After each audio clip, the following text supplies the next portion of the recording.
त्यो विशिष्ट एउटा घातक क्षणमा रवि लामिछानेले आवश्यकताको सिद्धान्तको आधारमा डक्ट्रिन अफ नेसेसिटीको आधारमा बाहिर निस्किनु। यसो प्रधानमन्त्रीलाई कुनै टेन्सन छैन, तपाईले देखिरहनु भएको छ। उहाँ त रवि लामिछानेको रिहाई चाहनुहुन्थ्यो। हैन, हिजो पनि बोल्नुभयो उहाँले, रविलाई अन्याय भयो, पत्रिका साथी राज्यले असाध्यै हुन नहुने व्यवहार देखाए, मानवाधिकार विरुद्धकै अपराध हुने गरी। यी सुमना भन्ने राष्ट्रिय स्वतन्त्र पार्टीको विश्वासघाती महिलाले पनि, ती महिला नेत्रीले पनि रवि लामिछानेजी पुरा हिरो सरब दन्दनाएर गडगडाएर आउनुभयो, विजयको फुलमाला लगाए जस्तो भयो, यसले चाहिँ पार्टीलाई हानि गर्यो, क्षति गर्यो भन्ने वाहियातको तर्क गरिन्।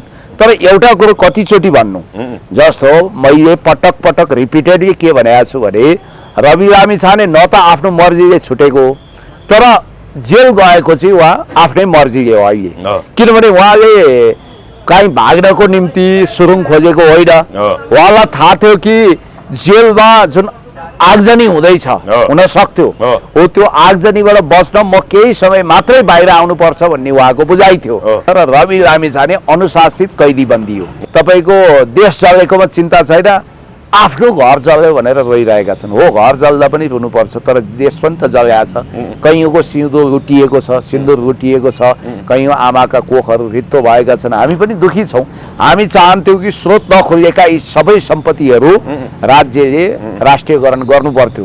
यिनीहरूका विशाल बङ्गलालाई भोलि सरकारी गेस्ट हाउस कार्य बनाउन सकिन्थ्यो। जस्तो एउटा कुरा के छ भने त्यहाँ रवि लामिछाने भइदिएको भए चाहिँ जेलभित्र नक्कली जेन्जीहरूले रवि लामिछानेको जिउनै तलमाथि हुने गरी आगजनी गर्न सक्ने सूचना रविजीलाई पुग्यो। अब हर्क साम्पाङजीको हकमा उहाँ चलाख मान्छे, पहिला प्रधानमन्त्रीको हल्ला चलाएर काठमाडौँ आउनुभयो, फेसबुकै हल्ला, जङ्गी अड्डाभित्र छिर्दा नछिर्दै गृहमन्त्रीमा खुम्चिनुभयो होइन, अथवा जुन मन्त्रालय पनि दिए हुन्छ भन्ने कन्डिसनमा पुग्दा पनि यो बालेन शाहको कारण मलाई मुखमा राम बगलीको छोराको नीति भयो होइन। मलाई हर्क सामूले श्रम मन्त्री या खानेपानी मन्त्री कुनै एउटा पाए पनि लिनुहुन्थ्यो। उहाँले अझै के बुझ्नु भएको छैन। त्यो त मैले लत्याए, मलाई अफर थियो तर लत्याए भन्नु त अङ्गुर अमिलो हो होइन। रवि लामिछानेको विषयलाई लिएर अब यो जेन्जी आन्दोलन क्रममा उहाँ आउँदाखेरि एक ढङ्गले चर्चा भयो, कति बेला आलोचना पनि गरे, तर रवि लामिछाने आफै निक्लेका हुन् र भन्ने हिसाबले फेरि उहाँप्रति सहानुभूतिको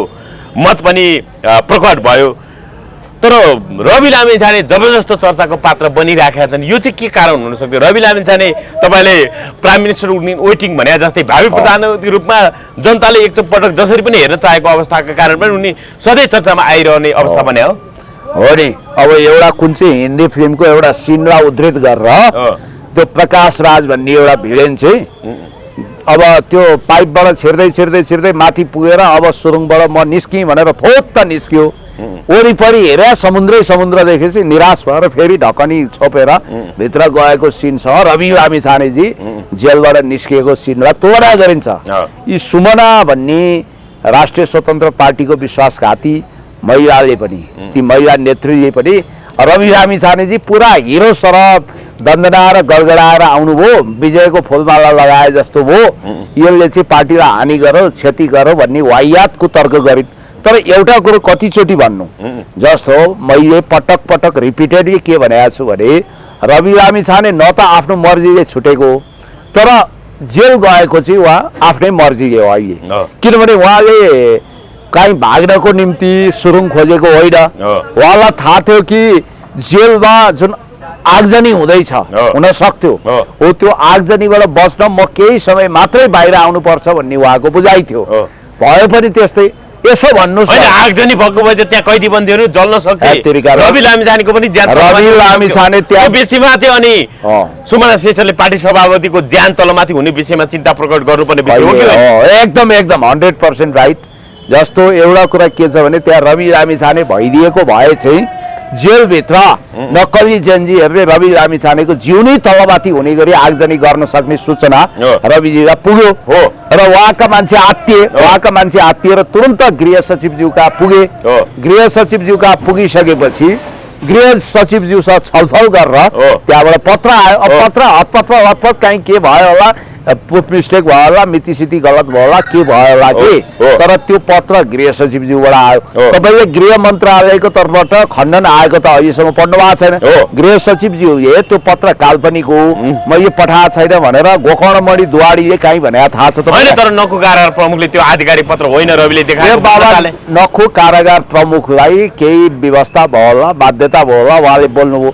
तर जसले पत्र पठायो त्यो पत्र पठाउने निकायले त यो डुप्लिकेट हो भनेर त भनेको छैन। त्यसकारण यो बिचमा लाउके पल्किनु पर्ने किन? अर्को कुरो, भारतमा पनि कतिपय विशिष्ट अवस्थामा विभिन्न देशमा पेरोलमा मान्छे केही दिनको लागि निस्किन्छन्। यसलाई यसो भन्नुहोस् न, त्यो विशिष्ट एउटा घातक क्षणमा रवि लामिछानेले आवश्यकताको सिद्धान्तको आधारमा, डक्ट्रिन अफ नेसेसिटीको आधारमा बाहिर निस्किनु।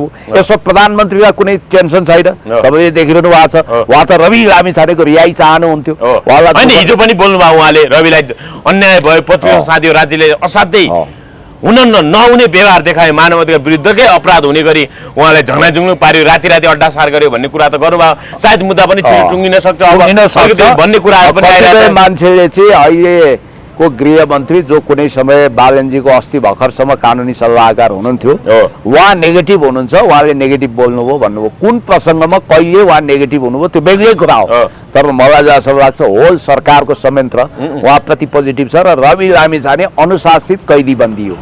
उहाँले अनुशासन उल्लङ्घन गर्नु भएको छैन, कसैलाई घात गर्नु भएको छैन, कसैलाई आघात पुर्याउनु भएको छैन। रवि लामिछानेको नाउँमा खबरदार कसैले पनि राजनीतिक रोटी सेक्ने कोसिस नगर्नु। अब तपाईँलाई एउटा इन्ट्रेस्टिङ कुरो मैले के भनौँ भने, रवि लामिछानेको प्रहार एकतिर मात्रै छ र दुर्गा प्रसाई भन्ने मान्छेको हिजो वक्तव्य आयो, तपाईँले हेर्नुभयो, त्यो एक प्रकारको हाइपोथेटिकल वक्तव्य होइन। बालेन चाहिँ पश्चिमाले अगाडि सारेको पात्र हो भन्ने हिसाबले बालेन र पश्चिमाले अगाडि सारेको, रवि लामिछाने पनि गतिको होइन, काम लाग्दैन भनेर उहाँले भन्नुभयो। होइन, उनी चाहिँ कति काम लाग्ने हुन्छ? हो, त्यही भनेको मैले। उनको नेपाली राजनीतिमा स्थान के छ, पहिचान के छ, भाउ के छ त उनको योगदान? जेनजी मोमेन्टमा मैले मिडिया ट्रायल गरेँ भने, कहाँ मिडिया ट्रायल गरेँ? उनी त जान चाहन्थे। होइन, ट्रायल भने के उनलाई थाहा छ? अब अर्को कुरो, सायद कतिपयले चाहिँ दुर्गा प्रसाईका फाइटरहरू जेनजीको नाउँमा घुसपैठ भएर यो घटना घटाए भन्ने कुरोबाट भोलि कानुनी अनुसन्धान होला। कोही पक्राउ परेका जेनजी नामका ती मान्छेहरूले दुर्गा प्रसाईको नाम पोल्दैलान्, होइन, हामीलाई त संरक्षण गर्ने हाम्रा माइबा भन्दैलान् भनेर उनी टकटकिया हुन्। खबरदार, यिनले पटक पटक रवि लामिछानेको नाउँमा गलत अफवाह फैलाएछन्। कहिले अमेरिकाको चोकभरि श्रीमती राख्ने भन्ने, कहिले सहकारी देख्नै नहुने ठग भन्ने। त्यसकारण दुर्गा प्रसाईलाई रवि लामिछानेको बारेमा नचाहिदो कुरा गर्ने अधिकार छैन। अब जहाँसम्म रवि लामिछानेजीको पार्टी सङ्गठनको कुरा छ, हेर्नुहोस्, कुनै एउटा दुईटा केन्द्रीय सदस्यले प्रभाव वा भावनामा आएर पार्टी छोड्लान्, 8-10 जना मान्छेले विज्ञप्ति दिलान्, समुद्रमा 4-5वटा एक दुई गाग्री पानी त्यहाँबाट लग्यो भने त्यो समुद्र रित्तिदैन, किनभने समुद्र रवि लामिछाने पार्टी समुद्र हो, होइन? ए बाबा, तपाईँलाई म भन्दै अनि रवि लामिछाने व्हेल माछा हो त्यहाँको? म हो, यस, व्हेल सार्क जे भन्नुहोस्। यदि रवि लामिछानेको योजना सफल भयो भने अब बालेनजीसँग चुनावी सहकार्य गरेर उहाँ अगाडि बढ्नुहुन्छ। डल्फिन, त्यही समुद्रको डल्फिन जो मानवको हितको लागि पनि एकदमै भन्नाले मानवकै हितमा त्यो डल्फिन सधैँ सेवामा रहन्छ भन्ने कुराहरू गरिराख्दाखेरि कतिपयले राष्ट्रबाटै पुण्यश्वरलाई पनि अब चुनावमा लडाउनुपर्छ, जिताउनुपर्छ भनेर हाम्रा दर्शकहरूले भनिरहेका छन्। तपाईँको यसमा इच्छा चाहना के छ? अब यसमा यस्तो हो, यो लान्चुले लान्छु भनेको छैन, जानी तयार भएर हुँदैन भने जस्तै। सवाल के भने, मेरो परिपक्व छलफल भएर भोलिको परिस्थिति के बन्छ छुट्टै हो। अहिले म जहाँ छु त्यही सन्तुष्ट छु, ठिक छ। हाम्रो राष्ट्रमा प्रवेश गर्ने सम्भावना अहिले केही नभनौँ, यो विषयमा म बोल्न चाहन्न, होइन? अब तपाईँलाई एउटा कुरो भन्छु, यहाँनिर म त केपी शर्मा ओलीलाई पार्टीबाट विदाई गर्नुपर्छ र प्रथम जेनेरेसन सेकेन्ड जेनेरेसनले पनि राजनीतिबाट विदाई हुनुपर्छ र नन टेस्टेड मान्छेहरूले अब पार्टी चलाउनुपर्छ। टेस्टेड एन्ड फेल्ड होइन, टेस्टेड एन्ड पास्टसम्म ठिकै छ, टेस्टेड एन्ड फेल्डलाई विदाई गर्नुपर्छ। शुद्ध ब्लड भएका यङ जेनेरेसनका मान्छे ल्याउनुपर्छ भन्ने मान्यतामा छु। त्यसकारण तपाईँको पार्टी अध्यक्षले त अहिले काठमाडौँमा समेत डेरा पाउन गाह्रो भएको भन्ने कुरा आयो उहाँका लागि काठमाडौँमा कोठा भाडामा खोजेको अब त्यसपछि कोठा भाडामा पाइए पछाडि मात्रै 3-4 दिनपछि सार्वजनिक हुने कुरा आइरहेछ उहाँले अस्ति जेनजीको नाममा सम्बोधन गरेको विज्ञप्ति पनि उहाँको होइन न उहाँ शिवपुरीको जङ्गलको सुरक्षा घेरामै नै हुनुहुन्छ भनेर पार्टी महासचिवले सञ्चार माध्यममा बोल्नु भएको छ उहाँ कहाँ हुनुहुन्छ अब कोठा नै नपाउने स्थिति आयो पार्टी अध्यक्ष ओलीले त्यतिखेर यो सनसनी फैलाउन नेकपा एमाले निकटका पत्रकारहरू नि लागि परे हो उनीहरूले प्रधानमन्त्री केपी शर्मा ओलीको यो भावुक सम्बोधन भनेर त्यो पत्रलाई त्यो फेक पत्र सार्वजनिक गरेर जेनजी भाइ बहिनीहरू म अलि घमण्डी छु यहाँ उहाँ तर यस्तो उस्तो भनेर त्यहाँ भनेको अवस्था भन्ने भयो तर हिजो कान्तिपुरको रिपोर्टलाई जनआस्था कान्तिपुरको हिजो आजको रिपोर्टलाई फलो गर्ने भने केपी शर्मा ओलीजी त त्यो आन्दोलनलाई झन दमन गरेर जानुपर्छ सुरक्षा परिषदको बैठकमा उहाँ कर्किनुभयो सेनापतिलाई आदेश दिनुभयो आइजीलाई आदेश दिनुभयो यसरी हुँदैन अझ कडा रूपमा जानुपर्छ पो भन्नुहुन्थ्यो अरे त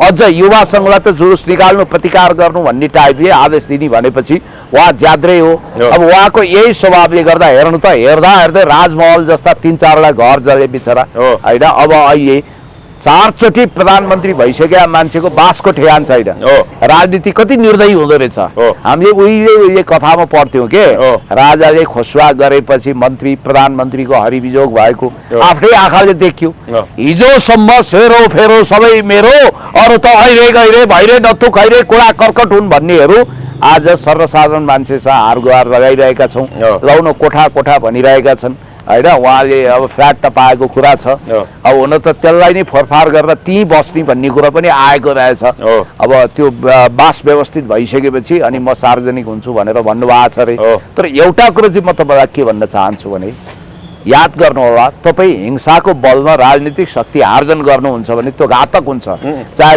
केपी ओलीले आफ्नो खुट्टामा आफै बन्छ केपी ओलीज्यू मात्रै होइन शेरबहादुर देउवा प्रचण्डजी केपी शर्मा ओलीज्यू सबको हरिविजोग छ अरे प्रचण्डजीको हेर्नु 2टा छोरीका 2टा घर ज्वाइँको एउटा 3टा घर आफ्नो 2टा यहाँ काठमाडौँमा ललितपुरमा बसेको पनि जल्यो चितवनको पनि जल्यो भनेपछि प्रचण्ड जो छोरो गुमाउनु भएको छ पत्नी गुमाउनु भएको छ कति दुखी हुनुहुन्छ होला होइन पार्टी चाहिँ फेरि पार्टी कार्यालय चाहिँ भव्य बनाउँछु भन्नु उहाँले देश बनाउने हो नि पहिला कहाँको पार्टी कार्यालयको चिन्ता गरे उहाँले पहिला त देश बनाउने हो त्यस कारणले गर्दाखेरि मलाई जस्तो लाग्छ नेताहरू अझै पनि चेतेका छैनन् होइन पार्टी अध्यक्ष ओली चाहिँ कहाँ हो कता होला अहिले गायब हुनुहुन्छ उहाँ कहाँ हो ठेगान छैन मलाई नि कहाँ इन्टेलिजेन्सको सूचना त गलत भन्ने आइरहेछ भने कहाँ हो उहाँले आफूलाई पूर्ण भूमिगत राख्नु भएको छ अब यो डर पनि होला कि फेरि जेनजी उठ्छ कि फेरि एट्याक गर्छ कि भन्ने शीर्ष नेतालाई डर होला अब शेरबहादुर देउवा पनि घमण्ड एक रति कम भएको छैन रे उहाँको म देखाइदिन्छु भन्ने छ अरे होइन उहाँ पार्टी सभापति छोड्न तयार छैन केपी शर्मा ओलीज्यू कार्यवाहक दिन तयार हुनुहुन्न भनेपछि यो कहाँ जाँदैछ होइन पुस्तान्तरणको कुरो छोडिदिनुहोस् पहिलो पुस्ताका नेतालाई अझै घमण्ड छ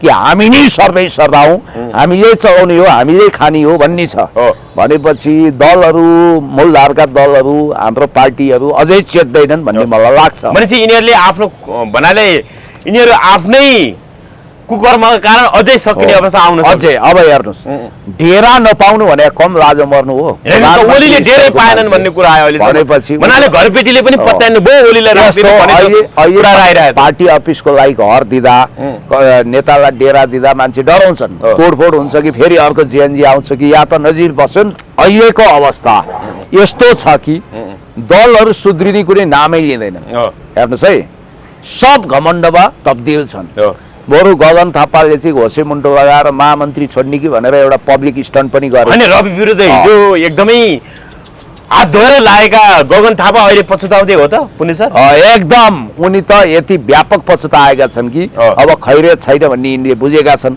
त्यस कारणले गर्दाखेरि म तपाईँलाई के भन्छु भने अहिले दलहरू अझै पनि चेत्दैनन् मूलधारका दलहरू अब चुनाव हुँदैन त्यसकारण चुनावमा जाने हल्ला गरौँ भनिरहेछन् यिनीहरूले केही कदम चुनाव भयो भने नि सम्माननीय प्रधानमन्त्री सुशीला कार्कीज्यूले चुनाव आयोजना गर्नुभयो भने त्यसै मैले भन्न खोजेको जनताको बिचमा जाने माफी माग्ने आफूलाई रूपान्तरण गर्ने सुधार गर्ने होइन नन टेस्टेड मान्छेहरू अब चुनावमा भाग लिने पार्टी चलाउने यो ढङ्गले जान सक्यो भने बिस्तारै जनताले पत्याउँछन् होइन भने जनताले कहाँबाट भरोसा गर्छन् घमण्ड उही छ होइन अब यिनीहरूलाई त के छ भने तपाईको देश चलेकोमा चिन्ता छैन आफ्नो घर जल्यो भनेर रोइरहेका छन्। हो, घर जल्दा पनि रुनुपर्छ, तर देश पनि त जलेको छ।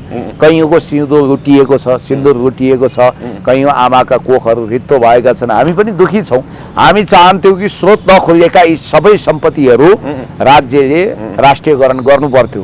यिनीहरूका विशाल बङ्गलालाई भोलि सरकारी गेस्ट हाउस कार्यालय बनाउन सकिन्थ्यो, तर अहिले सबै संरचना जलेको छ। अहिले तपाईँ हामी जहाँ आएर इन्टरभ्यू गर्दैछौँ, यो पावन पवित्र पाशुपत क्षेत्रको विकास कोषको यो परिसर हो। यहाँ समेत तपाईँको दर्जनौँ गाडी जलेको देख्यौँ। ए बाबा, के को शत्रुता हो, के को यस्तो खालको भाउतो हो? त्यस कारणले गर्दाखेरि म तपाईँलाई के भन्छु भने केपी शर्मा ओली होस् या प्रचण्ड होस् या जोसुकै होस्, शेरबहादुरजी होस्, अब एकदमै कुल हुन त मलाई लाग्छ भ्रष्टाचार विरुद्ध एउटा शक्तिशाली आयोग बनाएर छानबिन गर्ने सङ्केत सुशीला कार्कीज्यूले दिनुभएको छ। हो, यस। अनि त्यसपछि स्रोत नखोलिएको सम्पत्ति राष्ट्रियकरण गर्ने र भ्रष्टहरूलाई साँच्चै सडकमै ल्याउने अभियान उहाँले छेड्नु भयो भने उहाँको कार्यकाल सफल हुनेछ। त्यो मात्रै होइन, दोस्रो पुस्ताका नेता जो सत्ताको दोहन गरेका छन् तिनीमाथि पनि गहिरो छानबिन हुनुपर्छ होइन। एउटा रोलेक्स घडी हेरेर अनि रविजीलाई गाली गर्नेको त काठमाडौँमा 3टा घर छ अरे, गाडी बङ्गला सुविधा के हो के सत्ताको दोहन गरेर। म तपाईँलाई भन्छु यो आन्दोलनमा दमन गर्नेहरूमाथि पनि कारवाही हुन्छ सायद होइन, र यो अकुट भ्रष्टाचार गर्ने राज्य शक्तिको दोहन गरेर कमाउनेहरूमाथि पनि कारवाही हुन्छ होइन। अहिलेको मन्त्रीमण्डल कतिको आशावादी भन्नाले मन्त्रीमण्डल जसरी बनेको छ कतिको आशावादी हुन्छ? तीनजना मन्त्रीलाई जिम्मेवारी दिएको छ, उहाँहरूले अरू थप मन्त्रालय पनि जिम्मेवारी लिनुभएको छ। जस्तो ऊर्जा मन्त्री, ऊर्जामा शहरी विकास, त्यसै गरी भौतिक योजना तथा यातायात मन्त्रालयको जिम्मेवारी गुलमान घिसिङ तपाईँले देशभक्त कर्मचारी भन्दै विगत पनि एकदमै उहाँको प्रशंसा गर्दै आउनुभएको थियो। उहाँ बन्नुभएको छ गृहमन्त्रीमा, अब ओम प्रकाश अर्याल बन्नुभएको छ। त्यसै गरी अर्थमन्त्रीमा पूर्व अर्थ सचिव डाक्टर रामेश्वर खनाल बन्नुभएको छ। उहाँहरूबाट कतिको आश गर्नु छ? 22 अरब पक्का म अब उठाउँछु भन्नुभएको छ ऊर्जा मन्त्रीले। हेर्नुहोस् त, होइन, आफ्नो मन्त्रालयको लागि उहाँहरू काबिल हुनुहुन्छ। गृहमन्त्रीको विषयमा चाहिँ म त्यति भन्न सक्दिनँ, किनभने गृह प्रशासन आफैमा जटिल संरचना हो।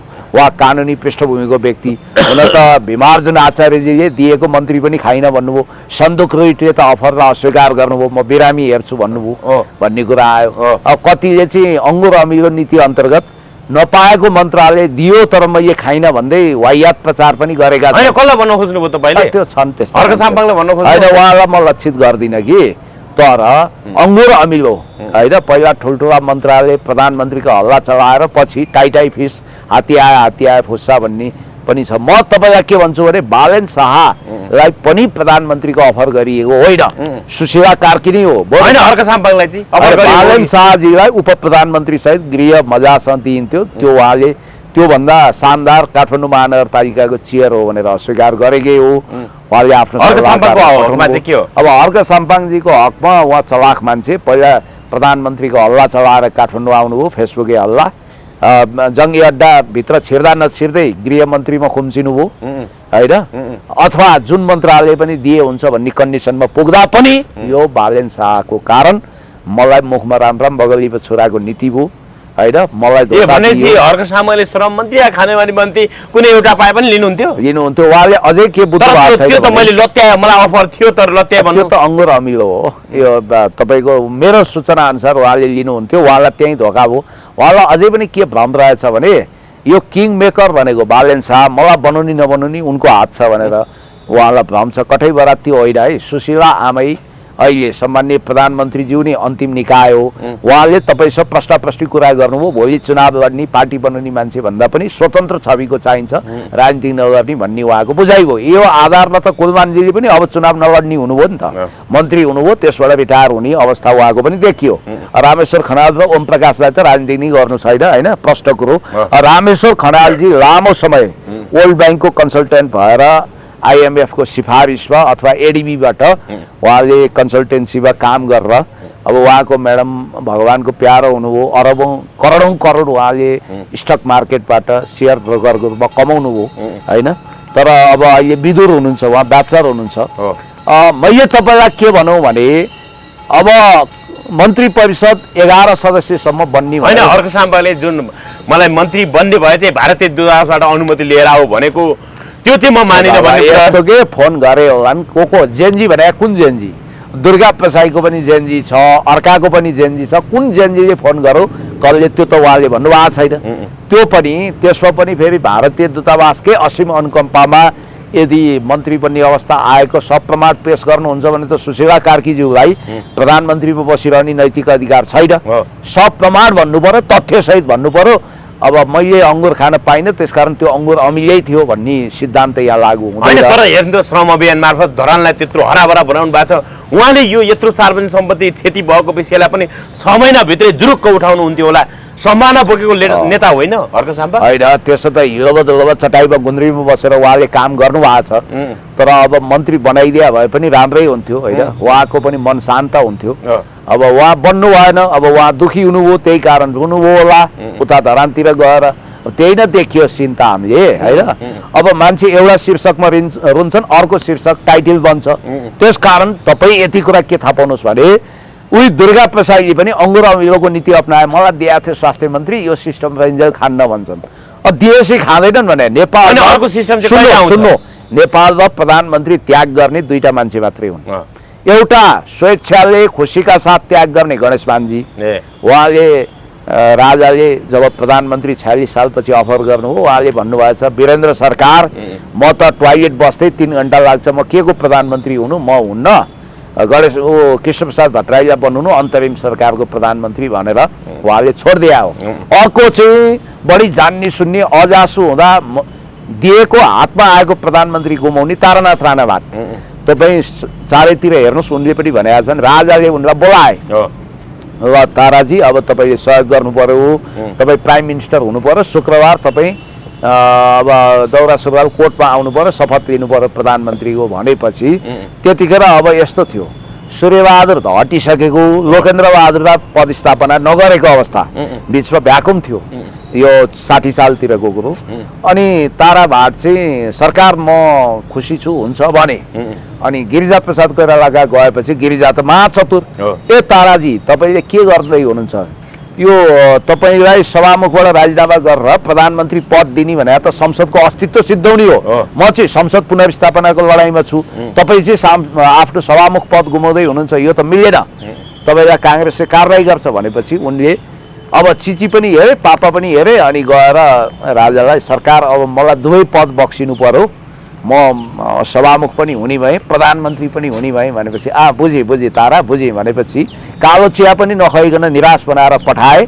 आखिर घर नघाटको तारानाथ राणाभाट भए उनले अहिलेसम्म आफूले आफूलाई माफ गर्न सकेका छैनन् मैले किन कुटिलता अप्नाइन दिएको पद किन खाइन भनेर उनले हरेक दिन आफूलाई एक थप्पड लगाउँछन् रे देशमा 2072 साल असोज 3 गते संविधान घोषणा भएको थियो अहिले 2082 असोज 3 भोलि शुक्रबार हुँदैछ 10 वर्षमा संविधान दिवस फेरि हामी मनाउँदैछौँ यति बेला भारतले पनि संविधान दिवसको अवसरमा शुभकामना दियो नेपाललाई पहिलोचोटि आज तपाईसँग संवाद गर्नुभन्दा केही समय अगाडि मात्रै नेपालकी अन्तरिम सरकारकी प्रधानमन्त्री सुशीला कार्की र भारतीय समकक्षी नरेन्द्र मोदीको 30 मिनट जति आधा घण्टा त्यसले फोन वार्ता भयो भन्ने कुरा आयो नेपालको यो अप्ठ्यारो परिस्थितिमा हामी नेपालको पक्षमा छौँ साथ दिन्छौँ भन्ने कुराहरू आयो कसरी हेर्नु भएको छ पहिलो पटक संविधान दिवस भन्नाले संविधान दिवसको अवसरमा शुभकामना पनि दिनुभयो उहाँले कसरी हेर्नु भएको छ अब भारत लगायत छिमेकीहरूको अन्तर्राष्ट्रिय मान्यता प्राप्त यो सरकार अब त्यसो भए चुनाव गराउन सफल हुन्छ यो सरकारका के आधारभूत विशेषता देखियो भारतले 3 भाषामा शुभकामना दियो र खुद नरेन्द्र मोदीले सुशीला कार्कीजीको नामै लिएर बधाई पनि दिनुभएको थियो यता मणिपुरतिरको एउटा सभामा हुन त बिजेपीले थुप्रो सिट गुमायो ऊ आफै एकदमै छटपटीमा छ हैन भविष्य के होला सोचिरहेछौ एनडीए सरकार हो यो हैन अब उता राहुलको पल्ला भारी हुँदैछ कद बढ्दैछ तपाईलाई एउटा इन्ट्रेस्टिङ कुरा के गरौँ भने भारतले रुचाएको सरकार हो र वेस्टर्नले पनि रुचाएको सरकार हो खास गरी फ्री टिबेट वाला दलाई लामाले समेत इतिहासमा पहिलोचोटि शुभकामना दिएको छ दलाई लामा आफूलाई सरकार सोध्छन् निर्वाचित सरकार भन्छन् निर्वाचित सरकारको प्रमुखको रूपमा दलाई लामाको शुभकामना आइसक्यो अब हुन त जेनजी मुभमेन्टमा फ्री तिब्बतवाला बारबरा फाउन्डेसनको पनि लगानी भएको जेनजीका ती गुरुङलाई भन्ने कुरा आएको छ त्यो गुरुङ सुरुङ कोकल्ला के भयो यो त्यति महत्त्वपूर्ण होइन